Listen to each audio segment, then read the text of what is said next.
अस्सलाम वालेकुम स्टूडेंट। पिछले लेक्चर में हमने लिमिट को देखा था कि when x approaches to positive infinity, और यहाँ हम देखेंगे कि अगर x अप्रोच करे नेगेटिव इन्फिनिटी को तो कोई फंक्शन हमें क्या वैल्यू देगा। ठीक है, तो इसका ये जो हमारे पास इन्फिनिटी है ना, इसको हम उसी तरह से डील करेंगे जिस तरह हमने x अप्रोच करा था पॉजिटिव इन्फिनिटी को। तो ये हम लिख लेते हैं कि दिस टाइप ऑफ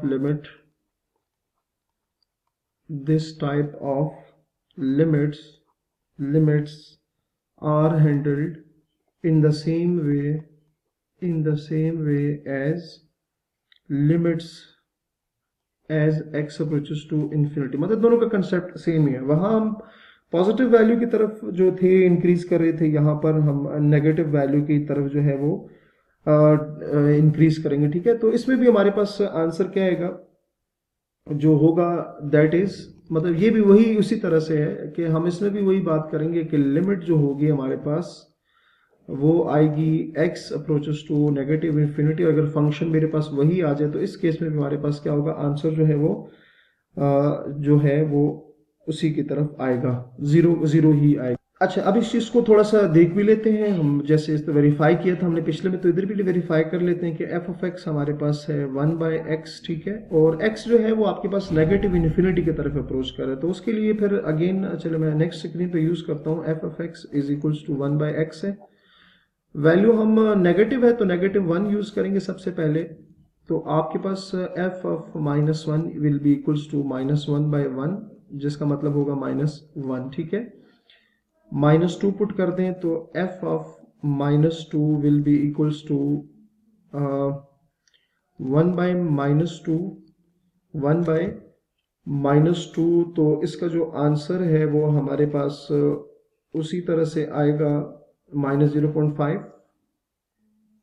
-3 पुट करेंगे।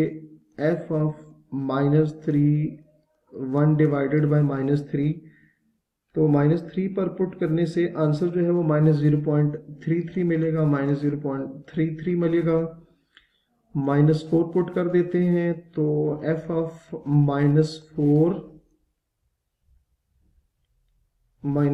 पे जो वैल्यू है हमें मिलेगी 1/-4, वो इक्वल आएगी -0.25। -5 पे पुट करेंगे तो f -5 इज इक्वल्स टू 1/-5।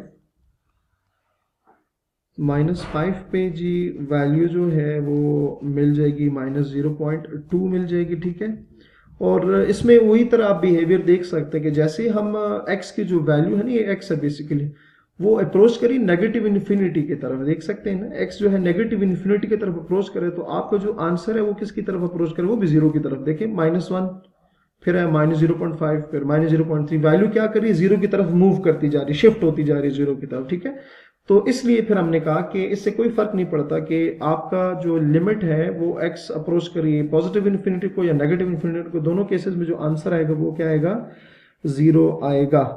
तो ये चीज जो है आपने अपने माइंड में रखनी है।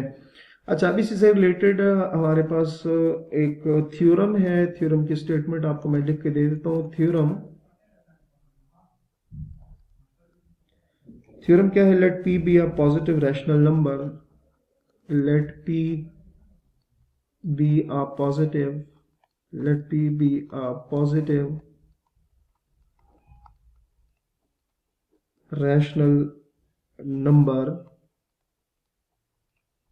let p be a positive rational number if xp is defined, if xp is defined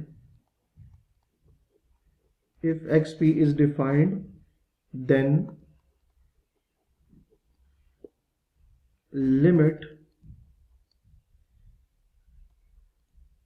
x approaches to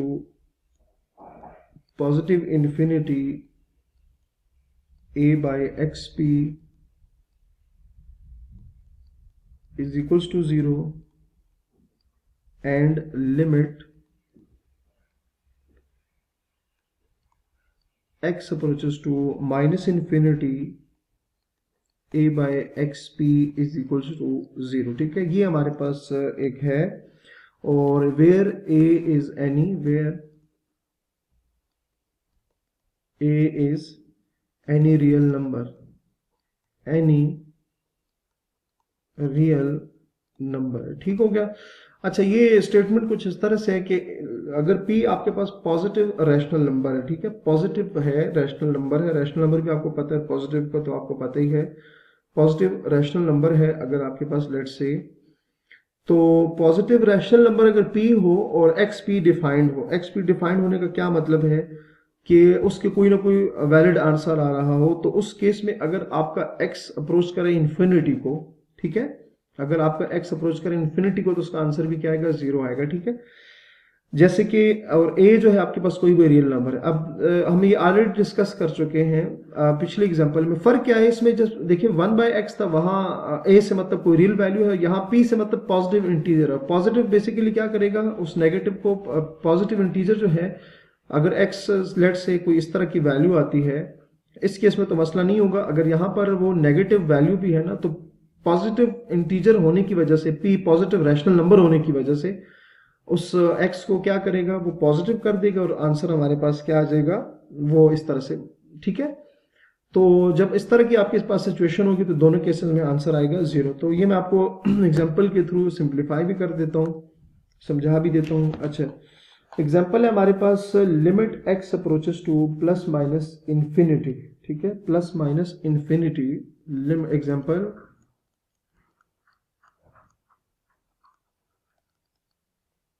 limit x approaches to plus minus infinity 6/x³, ठीक है। तो इसका आंसर डेफिनेटली क्या आएगा, 0 आएगा। वही बात है, x चाहे पॉजिटिव, देखिए हमने यही बात की ना कि x चाहे इन्फिनिटी को अप्रोच करे या नेगेटिव इन्फिनिटी को अप्रोच करे, तो real number divided by some number over power, वो किसकी इक्वल आएगा, 0। तो देखिए ना, यहाँ x जो है वो कोई वैल्यू है और 3 जो है पॉजिटिव रैशनल नंबर है, तो उसका आंसर क्या आएगा, 0 आएगा। ये बात आपको समझ आ गई। अच्छा, उसके अलावा एक और है, इसी का पार्ट है, सेकंड पार्ट है, limit x approaches to negative infinity, x approaches to negative infinity -5 और अंडर रूट x, ठीक है। तो इसको लिखा जा सकता है limit x approaches to minus infinity -5 और x जो है 1/2 है। तो ये 1/2 जो है ये पॉजिटिव रैशनल नंबर है और -a जो है रियल नंबर है, तो ये भी आपके पास क्या आ जाएगा, 0 आ जाएगा, ठीक है। तो इस तरह से जो है आप बाकी जो है क्वेश्चन जो है वो आप इजीली सॉल्व कर सकते हैं। तो उम्मीद है आपको समझ आ गया होगा। आपने बहुत सारा ख्याल रखिएगा। अल्लाह हाफिज।